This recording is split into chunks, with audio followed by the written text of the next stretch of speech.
Ayoko talaga yung online job na nagre-require kang pagsalitain. I mean, okay lang naman makipag-usap ka sa client mo, like yung video call kayo. Pero kung yun yung main task mo, yung makikipag-usap ka, like you will talk to someone, ay, pas na ako guys. Kasi naranasan ko na yan dati, nakapagtrabaho ako as an ESL teacher, talagang pagod na pagod ako sa pagsasalita. With energy pa yan siya. So for today's video, I'm going to share an online job na kung saan hindi ka na required magsalita. Like, this is chat-based, guys. Walang voice call, walang video call. Kaya ano pang hinihintay ninyo? Ang pag-usapan natin ay mga chat-based online jobs. That's right. So, dito, guys, hindi lang ako mag-share ng mga companies kung saan kayo pwede mag-apply. I-share ko rin, of course, yung aking mini presentation dahil medyo may pa-webinar na tayo, guys. Coaching is real na ba? Is this Coach Jizel? O, bago ang lahat, guys, ha? Huwag kalimutan na mag-subscribe dito sa aking YouTube channel for more videos like this. And if you want to see the other side of me, ayan, mag-follow na rin kayo sa aking TikTok. So dito kasi, hindi lang online job ang pinag-uusapan natin. Meron na rin ako mga saloobin dyan, like nakikisaw-saw na rin ako sa mga issue, ganyan. So ito guys, panoorin nyo ng buo itong presentation ko sa inyo kasi talagang i-explain ko sa inyo kung ano ba ang chat-based online jobs. Ano yung mga activities, tools na kailangan, essentials, typing speed required, and yung mga application checklist. Chat-based, di ba? Bakit may mic? Mali ako na nakuha ng picture. Ano ang chat online job? Simple definition, trabaho na kung saan customer or client messages ang sinasagot mo through live chat. Website widget, app inbox, social DMs, or help desk tickets, mostly typing, not calls. So, on the next page, we have here 5 chat job types na madalas natin nakikita. Okay, so live chat support. Ito yung mga general inquiries, yung mga nag-i-inquire, humihingi ng tulong sa mga errors, and basic troubleshooting, no? So, pwede yan sa bangko, pwede rin yan sa network. So, iba-iba. And then next is e-commerce chat. More on order status, returns, product question, and vouchers. So, we have here SaaS or tech chat. So, ito naman is more on login issues, billing, how-to steps, and bug escalation. More on technicals na yan siya. Next job is social inbox support. So, ito naman is more on Facebook, IG, TikTok, DMs, comment to DMs, and messaging queue. So, kumbaga, you are talking to your clients, customers through social media platforms. And next is sales chat or setter. And ang trabaho naman dito is you are qualifying leads, answer objections, and book appointments. So, hindi lang yan typing. Kasi baka iniisip nyo, typing job lang yan. So, ito is nagre-require din of course ng comprehension doon sa number 1, read customer message. Check policy, order, or CRM. So, inaasikaso mo yan behind the scenes, no, ng inyong chat. And reply clearly using brand tone. Hindi ka pwedeng mag-reply according to your, preference. Dapat you are the representative of the brand that you are working for. Okay? And then next, tag, escalate, or close the chat. Tapos manghihingi ka pa yan ng rating sa nakausap mo. So, yun. Hindi lang yan siya basta nakipag-usap ka. Again, may mga added activities din. So, ang goal dito is clear, fast, and accurate ang reply. Okay, so here's an example. Activity number 1, live chat support. So, ang scenario dito is hindi ako makalogin sa account ko. Anyari. So, ang goal dito sa ganitong klaseng concern is resolve or guide the customer to the next step. And then, ang typical action is verify account, check error, give steps, escalate if needed. Pwede mo na siyang ipasa sa mas mataas na support or tech support na yan siya. So next is, ang skills naman na require dito is of course, kailangan ng reading comprehension like nung minention ko a while ago sa number 1, calm tone, huwag kang magalit, customer lang yan siya, and accurate instructions. Huwag kang magbibigay ng instruction na parang may masabi ka lang. Next is tools na kakailanganin niya yan. Ito yung most common tools, no? Yung help desk, knowledge base, CRM, and save reply. So, naka-save na yan sa notes mo. Depende kung saan mo yan nilagay. The next is we have here for e-commerce chat naman. Here's the common questions na nare-receive ng mga e-commerce chat support. Nasaan na ang order ko? Yan, galit na galit yan sila. Pwede bang i-return? Kunyari, wrong size ng sapatos, ganon. May discount code. Nung hingi pa talaga ng discount sa e-commerce chat. Anong size bagay sa akin? Okay. Pwede pala yun. Ito yung activity output, guys, ha? Good chat agents do not just answer. They reduce worry, give clear next steps, and protect the brand tone. It same goes with the one, sa number 1. As for beginners who are familiar with online shopping, ayan, yung mga hindi mag-online shopping dyan, alam nyo, yung sitwasyon ng inyong makakausap, order tracking, returns, and basic product details. So at least if you have an experience on, doing inquiries sa pag-shopping mo, so at least meron ka ng idea. It's the same with this one. Okay? That is for e-commerce, more on online purchasing yan siya. So, next activity is SaaS or tech chat. Ewan ko, SaaS ba yan? SaaS, bahala na yan siya. Okay, hindi kailangan programmer here, pero kailangan marunong ka sumunod sa troubleshooting flow. So, yan naman is most commonly itinuturo naman yan sa inyong training or onboarding. Okay? So, number 1, activity is for you to clarify anong device, browser, anong error. You need to know that para ma-troubleshoot mo yan siya. Number 2 is check account, billing status, access level. Like for example, ayan, so bigyan ko kayo ng scenario wherein nagreklamo yung customer dahil mabagal yung internet niya. So you have to check din, with the customer's billing status kung bayad yan siya. Malay mo hindi, overdue na pala yun. Kaya bumagal yung kanyang internet connection. So yun, kailangan i-check yung mga bagay na yun.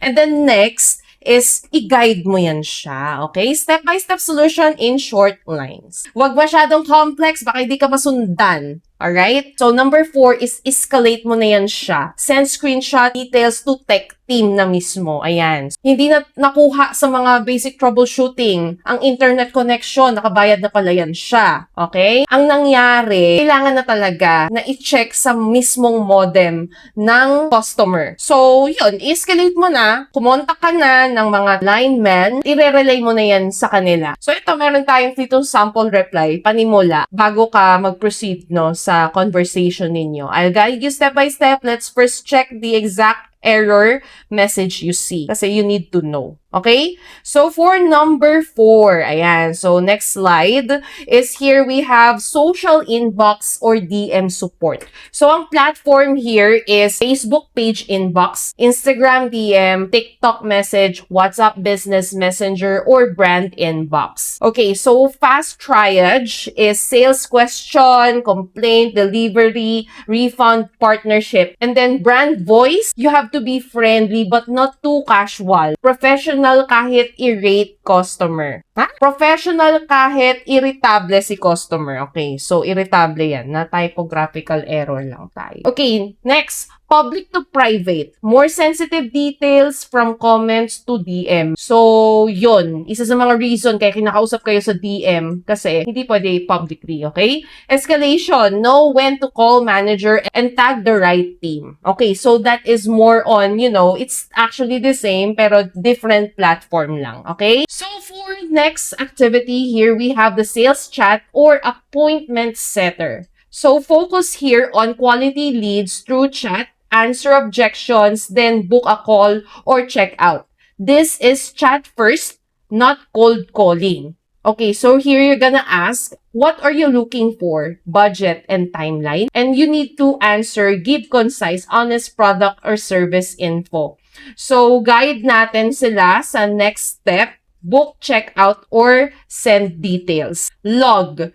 Update lead status and conversation notes. So I'll give you here an example situation wherein you're a sales chat support ng isang insurance company. Okay? So, di ba, alam naman natin yan, pag insurance, mag-alok-alok ka, di ba, na magandang plan na suitable doon sa kausap mo. Okay, so kailangan, syempre, aralin mo rin yung background niya, kung ano ba yung nababagay sa kanyang insurance plan. Kung pala travel ba yan siya, edi travel insurance, mga ganun ba. Ayan, applicable lahat ng mga nandito sa activity. Reminder, commission-only sales can be risky for beginners. So, check pay terms before applying yon. Karamihan sa mga ganitong klaseng trabaho is commission-only. Kaya mapipilitan ka talagang magpumilit or mag-hard sell, which is medyo stressful. Di ba mas maganda sana if ang pay terms ninyo is fixed para sure na meron kang income at hindi ka napapagod lang para sa wala. Okay? So we have to be cautious for that kind of situation. Okay?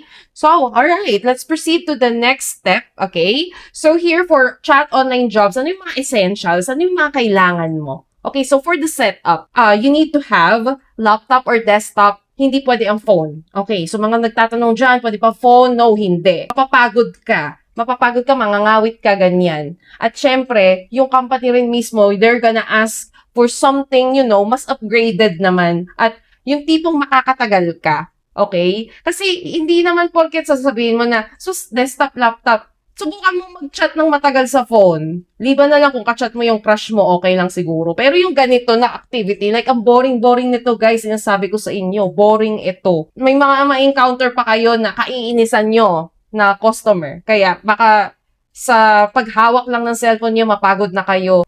Paano pa kung may mga ganun kayong klaseng kausap, di ba? So, kailangan talaga, you have a proper setup, yung comfortable ka, at yung convenient, yung mabilis. Hindi yung napala-error, hindi yung naglalag. Speaking of lag, stable internet connection is a must. And of course, you need to have a backup data. So, syempre, pag nagkaroon ng brownout, alam naman sa Pilipinas, no? Tayo ang tampulan ng mga typhoon dito sa Asia. Kaya we have to be prepared, okay? And then next is you need to have a quiet workspace. Kahit walang calls, syempre, you need to be peaceful. This is for you, okay? Para sa iyo to. Kaya, as much as possible, hindi ka distracted sa pakikipag-usap kahit chat lang yan siya. So, next is you need to have an updated resume and short intro message. So, ito naman, guys, is given na to, no? Sa lahat naman ng mga pinag-a-apply mong trabaho is kailangan talaga updated ang iyong resume. So, ang skills, ito yung mga skills na kakailanganin mo if you want this kind of online job. Written English, grammar basics. So, kailangan guys is okay yan. Basically, ang sinasabi ko lang dito is hindi kailangan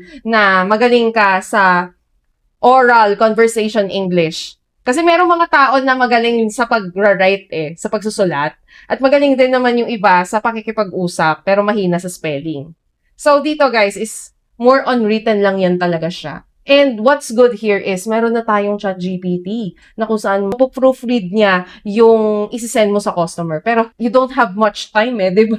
Kumbaga si ChatGPT lang is something na makakatulong lang yan siya sa iyo. Okay, so for the typing speed naman is 35 to 45 WPM or words per minute minimum. Minimum yan siya guys ha. Kung kayo gusto nyo mag-practice, pumunta kayo sa typingtest.com. Okay, doon maganda mag-practice ng typing speed ninyo. And nakakalibang yan siyang gawin pag wala kayong ginagawa. So, para ka naglalaro, and at the same time, you're learning to have more flexible fingers sa pagtatype. Okay? And then next is customer service mindset. Yan, itanim mo sa utak mo na customer service ka, walang personalan. So, next is familiarity with chat tools. Yung mga platforms na gagamitin mo sa pakikipag-usap, kailangan alam mong gamitin yan. So, beginner reminder, mabilis mag-type is helpful, pero mas importante ang clear, accurate, and calm na reply. Paano kung ang bilis mo nga mag-type pero galit ka? Di wala din.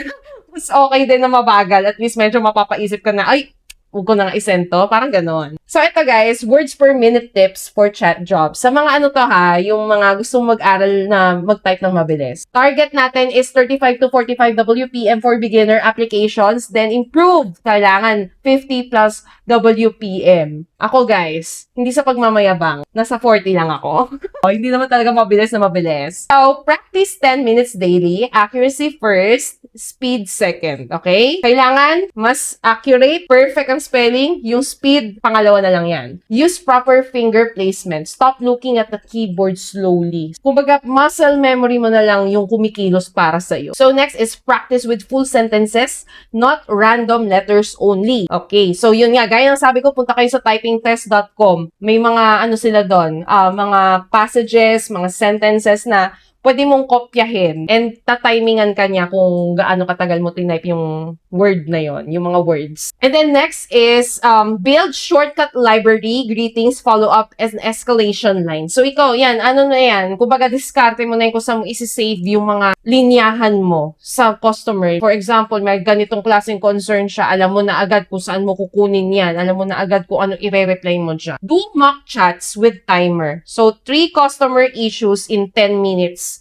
Kaya yung iba guys, gumagamit talaga ng dual monitor para mas marami silang ma-accommodate na customers. Okay? So here guys, accuracy beats speed. Wrong fast replies create more tickets. So, syempre, ayaw natin matikatan tayo. Oo. Pag may mga complaint ng customer, di ka na-ratingan na mataas, parang lutang ka sa pakikipag-usap sa kanila, ay die sa bingit ng kamatayan ng iyong trabaho. Okay, for the next page, here we have some simple chat reply formula. So, screenshot nyo to guys, baka makatulong sa inyo. So, for you to acknowledge someone, I understand how important this is. So, syempre, dapat you have to acknowledge what they feel. Huwag mo i-invalidate yung nararamdaman nila. Dapat you have to put yourself into their shoes. Empathy, guys. Okay? Number 2, ask or verify. May I confirm your order number? So, syempre, we have to verify. Alam niyo, pag nakikipag-usap ako sa PLDT support, lagi nilang tinatanong kung anong birthday ko. Kasi they have to verify that ako talaga yung kausap nila, yung may-ari nung account. Okay?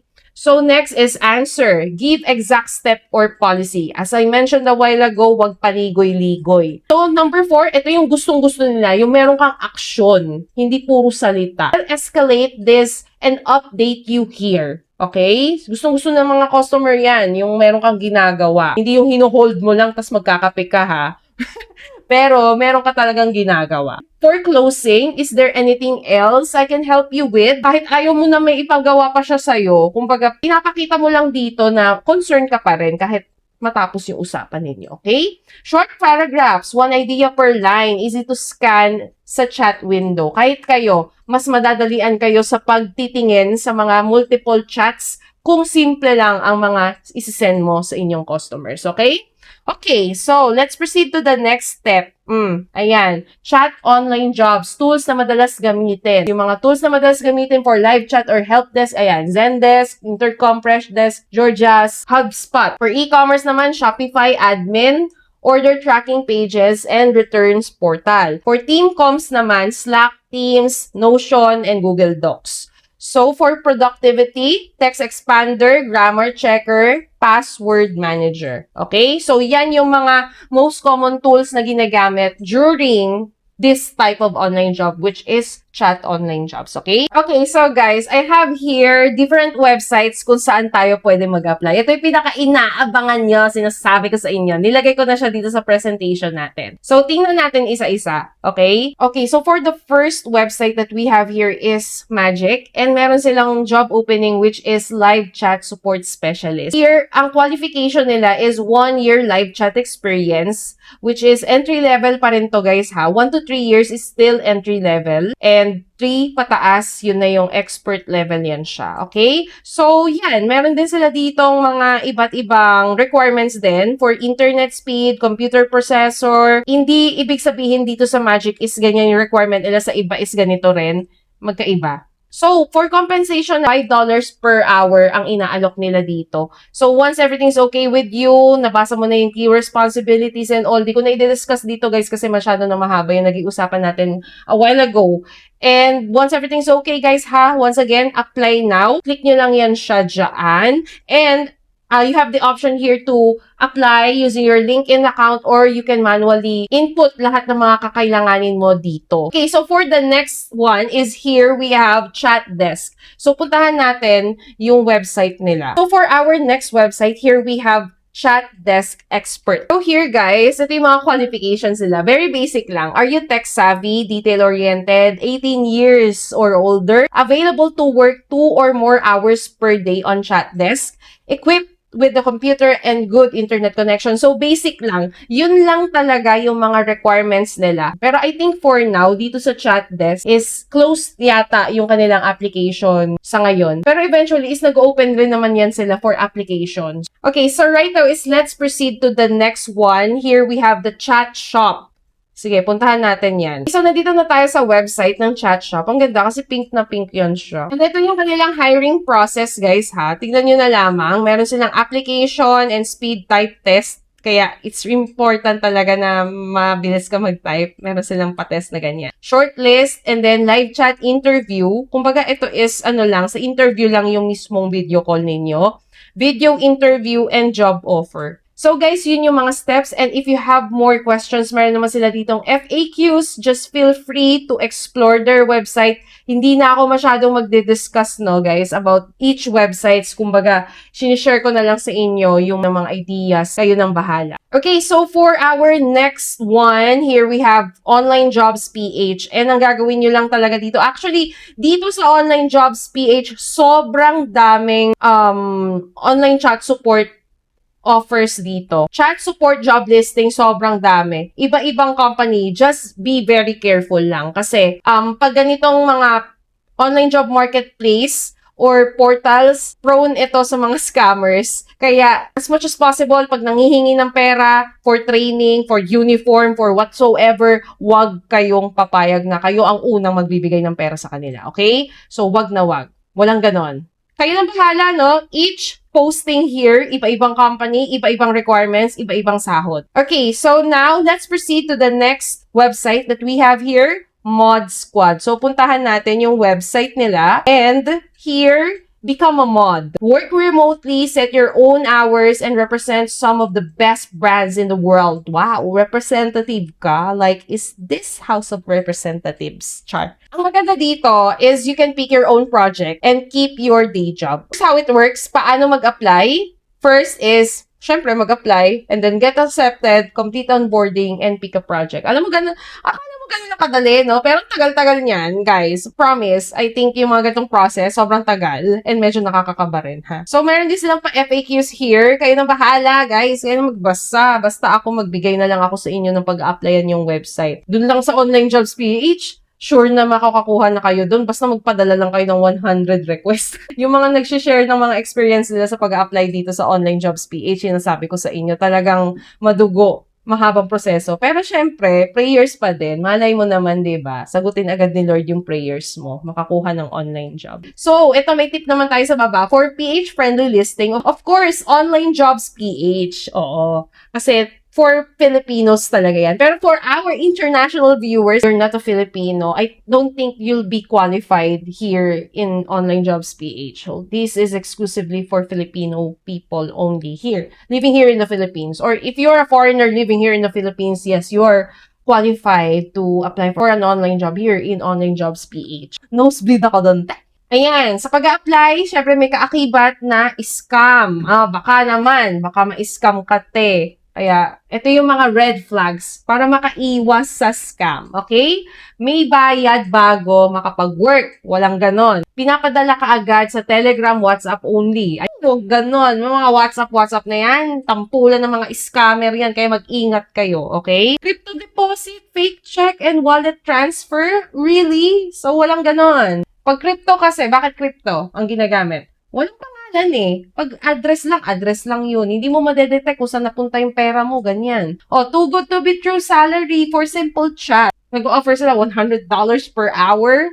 Ganon. Tapos, ang gagawin mo lang, hi, hello, makipag-usap ka, naghahanap lang yan siya ng jowa. Ay, walang ganun. Okay, next. Ayaw ibigay company name or official email. So, guys ha, double check the domain of the email that you're talking with. So, pag Gmail, medyo red flag yan siya. Dapat domain ng mismong company or ng mismong website ng company. Okay? So, safety reminder, apply only through official career pages or verified job posts. Never pay to get hired. Huwag kayo magbabayad para hire kayo doon sa client na pinag-applyan ninyo. Kasi minsan ang diskarte nila, uniform, bayad sa training, ganon. So, walang ganon guys, ha? Wala. Kaya ka nag-apply para kumita, hindi para sila kumita. Okay, so here's the 7-day practice plan before applying. Una, may pa-plan pa tayo, di ba? First is typing test. Ayan, mag-typing test ka. Kung gusto mo talaga tong online job na to, sige, mag-practice ka mag-type. And then, number 2 is write 10 sample replies for common customer questions. Day 3 is practice acknowledge, ask, answer, action formula. Maybe with a friend. Ay, karay, friend. And then next, study help desk tools. Ayan, pag-aralan mo yan, yung mga most common na ginagamit, like Zendesk Intercom, overview videos. And then you can also do mock chat drill on the day 5.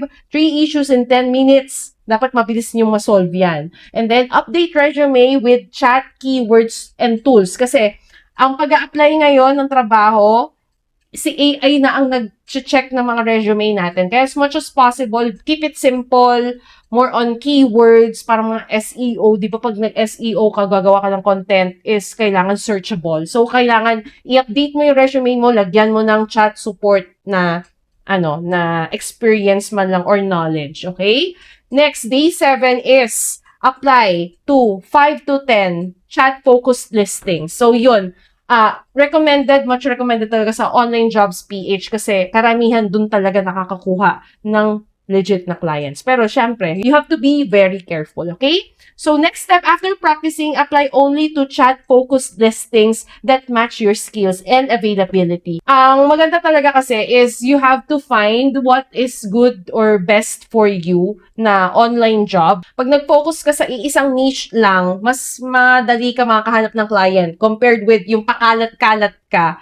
Like, gusto ko maging graphic designer, maging video editor, mag-chat support, ano ba talagang applyan mo, te? Pati yung computer mo, naguguluhan na yan siya sa'yo. Yung resume mo, gulong-gulo na rin. So, kailangan mag-focus tayo sa isa-isa lang talaga. Pili ka ng best niche. Kung isa ito sa niche na magustuhan mo, mag-focus ka dito. Okay? Pero ako, in my case, kung akong tatanungin, mas gusto ko pa rin talaga yung social media related sa marketing, editing, video editing, so doon ako. Kumbaga ito is, inaaral ko na rin for future reference. And sa mga nagtatanong din ng mga ganito klaseng online job, marami kasi may gusto pa rin ng ganito eh. So, for our last slide, here we have final application reminders.